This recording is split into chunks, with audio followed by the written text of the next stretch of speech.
అందరికీ నమస్తనుల్లా. Welcome to MR media Telangana. నేను మీ రేఖన్. రైట్, గాంధీ విగ్రహం ఏదైతే ఉన్నదో మూసీ సుందరీకరణ పేరుతోని 1017 ఇండ్లు కూల్చేసి 10,017 ఇండ్లు కూల్చేసి పెట్టే మళ్ళీ పెట్టవా. రైట్, అందరికీ నమస్తనుల్లా. Welcome to MR media Telangana. నేను మీ రేఖన్. 10,017 ఇండ్లు కూల్చేసి 5,000 కోట్ల రూపాయలతోని గాంధీ విగ్రహం పెడతా అని చెప్పేసి, ఇక మరి ఆ ప్లేస్లో గాంధీ విగ్రహం పెట్టాడు. 1 కిలోమీటర్ అవతల గాంధీ విగ్రహం వస్తుంది, ఇక్కడ రిజర్వాయర్ వస్తుంది. రిజర్వాయర్ వచ్చినా గాంధీ విగ్రహం వచ్చినా కోల్పోయేటోళ్ళు కోల్పోతాండ్రు కదా, భూములు ఇల్లులు కోల్పోతుండ్రు కదా, ఎంతోమంది కుటుంబాలను రోడ్డున వారేయాలని చూస్తూ ఉన్నారు కదా. మరి ఇట్లా మాట్లాడతలేరు మాట్లాడేటోళ్ళు.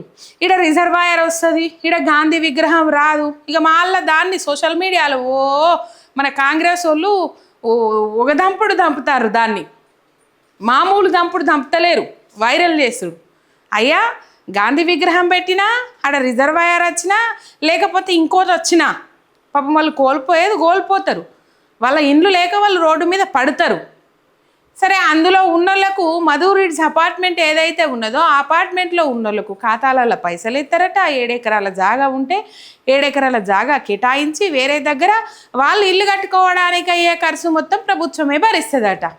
వీళ్ళు ఇచ్చిన మూసీ సుందరీకరణ గెజిట్ 1 ఏదైతే ఉన్నదో దాంట్లో 10,017 ఇండ్లు కూల్చేసి 3,000 పైచిలకు ఎకరాలను 3,279 ఎకరాలను మేము సేకరిస్తాము అని చెప్పేసి చెప్పిండ్రు.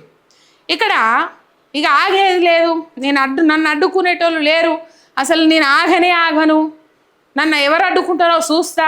నేను గాంధీ తాత విగ్రహం పెట్టుడే, నైట్ ఎకానమీ క్రియేట్ చేసుడే, డే ఎకానమీ మొత్తం ఆగం చేసి పడేసినా, ఇక ఏమో చేసి పడేసినా, ఇక నైట్ ఎకానమీ క్రియేట్ చేస్తా.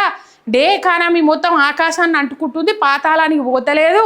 నేను నైట్ ఎకానమీ క్రియేట్ చేస్తే ఇక ఆకాశం దాటి ఆకాశం మీద ఇంకేమైనా లోకాలు ఉంటే ఆ లోకాలను చేరుకుంటుంది అని చెప్పేసి ఏం చేసిండ్రు, నైట్ ఎకానమీ క్రియేట్ చేస్తా అని మూసి చుట్టుపక్కల ఉన్న పాపము ఆ భూములు లేకపోతే ఆ ఇల్లులు గుంజుకొని వాటిని కూలగొట్టి ఎటువంటి ప్రజాభిప్రాయ సేకరణ లేకుండా కనీసం దానికి డిపిఆర్ అన్న సిద్ధమైందా అంటే ఇగో ఆ దూకుడుకు ముగుదాడేసిండు మాజీ మంత్రి హరీష్ రావు గారు. ఇలా ఆధారాలతో సహా రేవంత్ రెడ్డి గారి దూకుడు ఏదైతే ఉన్నదో ఆ దూకుడుకు ముగుదాడేసిందనే చెప్పుకోవాలి. విత్ ఆధారాలతో సహా జనవరిలో అసెంబ్లీ సమావేశాలు అయితే ఆ అసెంబ్లీ సమావేశాలలో రేవంత్ రెడ్డి డిపిఆర్ తయారు కావడానికి 18 నెలల సమయం పడుతుంది అని చెప్పేసి అసెంబ్లీ సాక్షిగా చెప్పిండు. భూసేకరణ చట్టం ఏదైతే ఉన్నదో దాన్ని తుంగలో దొక్కిండ్రు. ఇలా 8 ప్రశ్నలు సూటిగా ప్రశ్నించిండ్రు మాజీ మంత్రి హరీష్ రావు గారు రేవంత్ రెడ్డి గారిని. ఆ 8 ప్రశ్నలకు సమాధానం ఉన్నదా రేవంత్ రెడ్డి దగ్గర? రేవంత్ రెడ్డి దగ్గర ఆ 8 ప్రశ్నలకు సమాధానం ఉంటే సమాధానం చెప్పాలి. మీరు ఏం చేసిండ్రు, ఏం చేస్తూ ఉన్నారు? వాళ్ళకు భూ సేకరణ చట్టం ప్రకారము 2013 భూసేకరణ చట్టం ప్రకారము ఎటువంటి న్యాయం చేస్తూ ఉన్నారు? ఓన్లీ మధురిడ్స్ అపార్ట్మెంట్, సరే మధురిడ్స్ అపార్ట్మెంట్ వాసులు ఎవరైతే ఉన్నారో వాళ్ళకు న్యాయం చేస్తూ ఉన్నారు, సంతోషం. కానీ మీ గెజిట్లోనే విడుదలైంది కదా 10,017 ఇండ్లను కూలుస్తాము అని చెప్పేసి. మరి ఆ 10,017 ఇండ్లకు ఏము న్యాయం చేస్తూ ఉన్నారు? మధురిడ్స్ అపార్ట్మెంట్ తీసేస్తే ఆ 10,017 మంది కుటుంబాలకు ఎటువంటి న్యాయం చేస్తూ ఉన్నారు? ఇవి ఒక 400 కుటుంబాలు తీసేస్తే అవిటికి ఏం న్యాయం చేస్తూ ఉన్నారు? అందులో పెద్దోళ్ళు ఉన్నారు, మీకు సపోర్ట్ చేసేటోళ్ళు ఉన్నారు, ముందుగాల బొబ్బలు పెట్టిన వాళ్ళు, పెడబొబ్బలు పెట్టిన వాళ్ళు, మీకు సపోర్ట్ చేసుకుంటా వీడియోలు చేసేటోళ్ళు ఉన్నారు. ఇదంతా ఉన్నది కథ. కానీ మిగతా వాళ్ళకి ఎటువంటి న్యాయం చేస్తూ ఉన్నారని ప్రశ్నించారు. సరే, ముందుగా 32 ఎస్డిపి నాలాలు ఏవైతే ఉన్నాయో, ఎస్డిపి ప్లాంట్లు ఏవైతే ఉన్నాయో వాటిని కంప్లీట్ చేయండి. వికారాబాద్ నుంచి వచ్చే మురికి నీరు ఏదైతే ఉన్నదో అది మూసీలో చేరకుండా చేయండి. ముందుగా నేను మొన్ననే చెప్పిన, తలేది తోకేది తెలుతలేదు రేవంత్ అన్నకు. అసలు ఎవరిద్దరు సలహాలు ఏం చేస్తాండి ఆయన అసలే అర్థమైతే లేదు, ఏమీ లేదు. ఈ 25,000 ఎకరాల భూములు ఇలా 3,279 ఎకరాలను రాసుకున్నారు. కానీ 25,000 ఎకరాల భూములు సేకరించి కొన్ని లక్షల కుటుంబాలను రోడ్డు మీద వాడేసి బయట మార్కెట్లో 25 లక్షల కోట్ల రూపాయలు దాని విలువ. ఆ 25,000 ఎకరాల విలువ 25 లక్షల కోట్ల రూపాయలు. అవిటిని అప్పనంగా రియల్ ఎస్టేట్ వ్యాపారం చేసుకొని అమ్మేసుకొని రియల్ ఎస్టేట్ వ్యాపారం చేసుకొని ఆయన బొజ్జ నింపుకోవాలని చూస్తూ ఉన్నాడు, ఇంకేమీ లేదు. మైకు దొరికితే సందు దొరికితే ఒకటి చెప్పుడు ఎడాపెడా వాగుడు, ఇంతకు మించి ఇంకొకటి ఏమీ లేదు రేవంత్ రెడ్డిది. పైసలు లేవని ఓ దిక్కు 1,50,000 కోట్ల రూపాయలు పెట్టి మూసీ సుందరీకరణ అని చెప్తాడు. ఇంకా రోడ్డు మెట్రో 2050 నాటికి ఇంకో 4 లక్షల కోట్ల రూపాయలు అని చెప్పేసి అట్లా చెప్తాడు. ఇట్లా లక్షల కోట్లే, నోరు తెరితే లక్షల కోట్లు కోట్లు కోట్లు. రాష్ట్రం పరిస్థితి ఏమో ఇట్లా తీసుకుపోతా ఉన్నాడు. ఆర్థిక వ్యవస్థ అతలాకుతలం చేసి పాడేస్తూ ఉన్నాడు. రైట్, మొత్తం మీద ఇక్కడ జనవరిలో డిపిఆర్ తయారీకి 18 నెలలు పడుతుందని అన్నాడు. ఆలోచన ఉన్నదా, విజన్ ఉన్నదా, ప్రణాళిక ఉన్నదా? దానికి హైడ్రలాజికల్ అండ్ 100 ఏళ్ళ హిస్టరీ తీయాల్సిన అవసరం ఉంటుంది.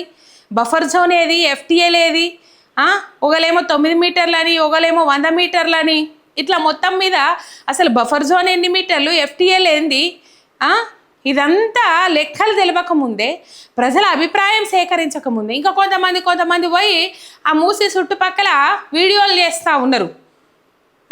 ప్రశ్నిస్తున్న వాళ్ళను, అడుగుతున్న వాళ్ళను మీరు వీడికి వచ్చి 1 నిమిషం నిలబడుర్రి, వీళ్ళని మంచి ప్రాంతాలకు తరలిస్తామంటే మీరు అడ్డుకుంటారు. అరే గబ్బు ఫెలోస్, మేము అడుగుతున్నాము. ఇప్పుడు అక్కడ మూసి సుందరీకరణ చేస్తే వాళ్ళకు కూడా అనువుగా ఉంటుంది కదా. ఇప్పుడు చెడ్డ నీళ్ళు తీసేసి మంచినీళ్ళు వేస్తే వాళ్ళు నివాస యోగ్యంగా ఉంటాయి కదా ఆ ప్రాంతము. వాళ్ళు నివసిస్తూ ఉన్నారు ఎప్పటి నుంచో. మరి ఇప్పుడు ఈ చిన్న చిన్న ఇండ్లు కూల్చేసి వీళ్ళ ఆలోచన అంతా ఏమీ లేదు. ఆ చుట్టుపక్కల జాగాలల్లో నైట్ ఎకనామీ క్రియేట్ చేస్తా అండ్ అక్కడ ఉన్న వ్యాపారులకు, బడా వ్యాపారులకు మంచి వ్యాపారం అయ్యేటట్టు చేస్తా, నది చుట్టుపక్కల షాపింగ్ మాల్లు, కాంప్లెక్స్లు, థియేటర్లు ఇవి కడితే ఆమ్దాని పెరిగిపోతుంది, మనకు వస్తాయి. రేవంత్ రెడ్డే కదా అని చెప్పేసి ఎన్నేళ్ళు ఉన్నా వాళ్ళు ఇచ్చుకునే మామూలు ఇచ్చుకుంటారు. ఆ మామూళ్ళ మీద రేవంత్ రెడ్డి బతకాలని చూస్తూ ఉన్నాడనే ఆలోచనలు అయితే ఇక్కడ క్లియర్ కట్గా తెలుస్తూ ఉన్నాయి. ఆ మామూళ్ళ మీద బతకాల్సిన అవసరమేమి లేదు, కానీ తరతరాలకు అవసరపడే సంపాదన ఈ 2.5 ఏళ్లలో సంపాదించుకున్నాడనే అంశాలు అయితే తెర మీదకి వస్తూ ఉన్నాయి. అది ప్రజాధనమే. ఇట్లనే కాంట్రాక్టర్లు, కమిషన్లు, దందాలు, పెద్ద కాంప్లెక్స్లు కడితేనేమో వాళ్ళకు గబ్బు కాదు. మీరు మంచిగా చేస్తామని అంటుర్రు కదా, మరి మంచి చేసేటోళ్ళకి ఆ కూలగొట్టుడెందుకు? మంచినీళ్ళు తెచ్చిపోతా అనేటోళ్ళకు ఆ కూలగొట్టుడెందుకు? ఈ భూముల సేకరణ ఎందుకు? క్లియర్ కట్గా అర్థమవుతుంది రియల్ ఎస్టేట్ దందా కోసమని. మరి మీరు డిపిఆర్ఏ తయారు కాలే, అసెంబ్లీ వేదికగా 4,100 కోట్ల రూపాయలు ఏడీబీ ఏషియన్ డెవలప్మెంట్ బ్యాంక్ ఇస్తుంది అని చెప్పేసి జబ్బల్దర్శిండ్రు, పుకార్లు లేపిండ్రు. తీరా ఆరాధిస్తే డిపిఆర్ ఇంకా తయారు కాలేదు, వాళ్ళు డిపిఆర్ సబ్మిట్ చేయలేదు. మేము అక్కడికి పోయి ఏంది ఏం కథ అని చెప్పేసి ఒక క్లారిటీ వచ్చిన తర్వాతనే మేము దానికి ఓకే చెప్తాము, అది పెద్ద ప్రాసెసింగ్ పని, పెద్ద ప్రాసెస్ పడుతుంది దానికి అని చెప్పేసి ఏషియన్ డెవలప్మెంట్ బ్యాంక్ చెప్పేసింది ఆల్రెడీ. కనీసము 18 నెలలు 20 నెలల దాకా దాన్ని తెరువు పోవడానికి లేదు. కానీ ఈయనేమి కొత్త బిచ్చగాడు పొద్దెరగాడు అన్నట్టు మేఘాల మీద ఉరుకొచ్చి ప్రజల అభిప్రాయాలు సేకరించకుండా, ప్రజల నుంచి ఎటువంటి పాపము వాళ్ళు ఎటువంటి ఆబ్జెక్షన్ తెలపకుండా, ఆబ్జెక్షన్ తెలిపినప్పటికి కూడా వాళ్ళని ఏమంటుర్రు, వీళ్ళ అభివృద్ధిని అడ్డుకుంటారు, వీళ్ళ అభివృద్ధికి అడుగు పడనిత్తలేరు అని చెప్పేసి మొత్తుకుంటారు. వాళ్ళు మంచిగానే బతుకుతారు కదా. మీరు నీళ్ళే మూసి సుందరీకరణ, మూసిని శుద్ధి చేస్తాము అనే ఆలోచన మీకుంటే ఎవరైనా సపోర్ట్ చేస్తారు. కానీ నువ్వు దాని వెనుక ముసుగులో ఏం చేస్తున్నావు? నీకు ప్రణాళిక, విజన్ ఉన్నది. ఏ విధమైన విజన్ ఉన్నది తెలుసా? ఏ విధంగా నా బొజ్జ నిండుతుంది, ఏ విధంగా నా బోరం నిండుతుంది అనే ప్రణాళిక ఉన్నది, విజన్ ఉన్నది. ఇంకా ప్రజలు ఎడబోతేంది, ప్రజలను మనం పట్టించుకోవద్దు అనే ఆలోచనలో మీరు ఉన్నారు.